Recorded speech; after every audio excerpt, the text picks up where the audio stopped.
complètement de ma faute, la petite dernière. En plus, c'est complètement de ma faute. Dernier retour. Oui.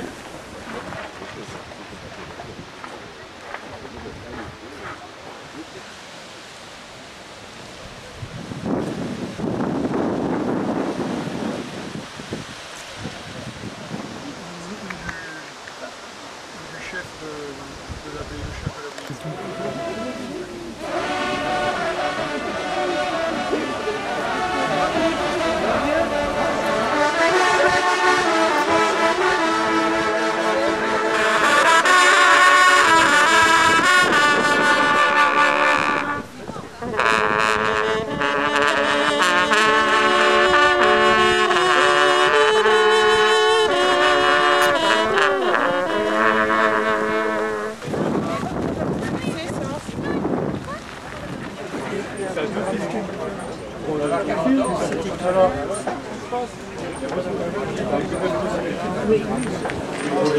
Il a fallu une journée pour...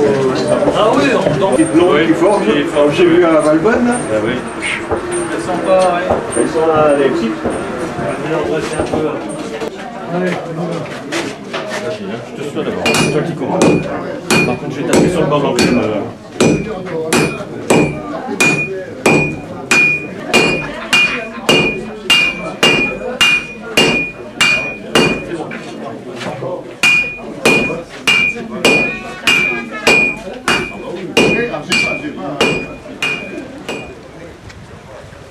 Au cours des quelques moments que vous avez pu passer ici, vous vous êtes rendu compte donc, de l'importance de cette collection, rassemblée par Monique Teneur depuis plus de 20 ans. Ce sont des maisons et des bâtiments donc, sauvés de l'effondrement ou de la destruction, que Monique et toute une équipe, et son fils Guylain, ici présent en tête, a réussi donc à démonter sur place, transporter, remonter ici avec des associations, avec des scouts, avec des militaires, avec des artisans et avec l'aide financière de plusieurs entreprises de la région. Vous imaginez ce que ce site représente en termes de mémoire culturelle du monde rural, qui est notre origine à tous, et également de ce que ça représente comme intérêt technique en matière d'éco-habitat dont on parle tant en ce moment. Vous avez peut-être ressenti également le calme et le bien-être malgré le vent. On est désolé de vous imposer ça aujourd'hui, mais le calme et le bien-être qu'il y a à se promener dans ce site. Peut-être certains d'entre vous ont même senti la magie qui existe, notamment dans l'espace devant la chapelle d'Oudin. Donc je vous incite à y revenir. Vous avez observé l'estaminet dont Séverine, qui nous propose l'apéritif ici, tient depuis quelques mois et qui vaut à lui seul le détour. Il est d'ailleurs très chargé, il faut réserver. Vous avez observé également les arbres, il y en a 30 000. Guylain, qui est là, me le confirmait.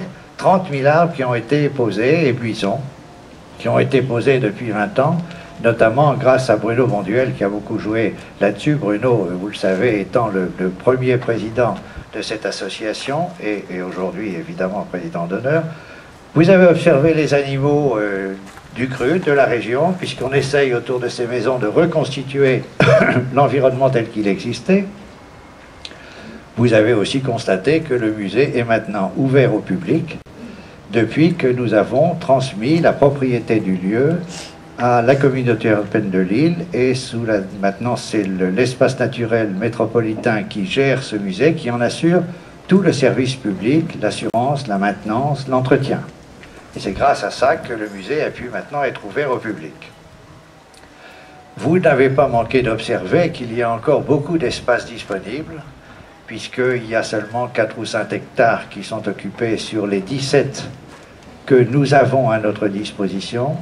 C'est vous dire, vous avez observé aussi l'absence de maisons ou de bâtiments représentant le boulonnais, le hainaut ou l'artois.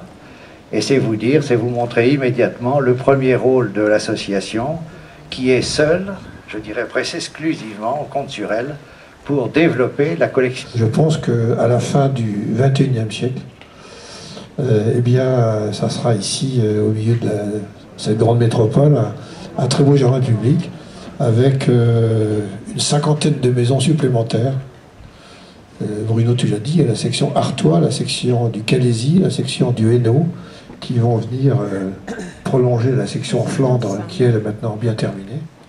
Voilà, donc pour vos arrière-petits-enfants, ils viendront se promener ici, ils se souviendront de cette section Flandre, et puis ils pourront admirer la section Artois, la section Hainaut, etc. Voilà, donc c'est une très grande œuvre qui ne fait que commencer.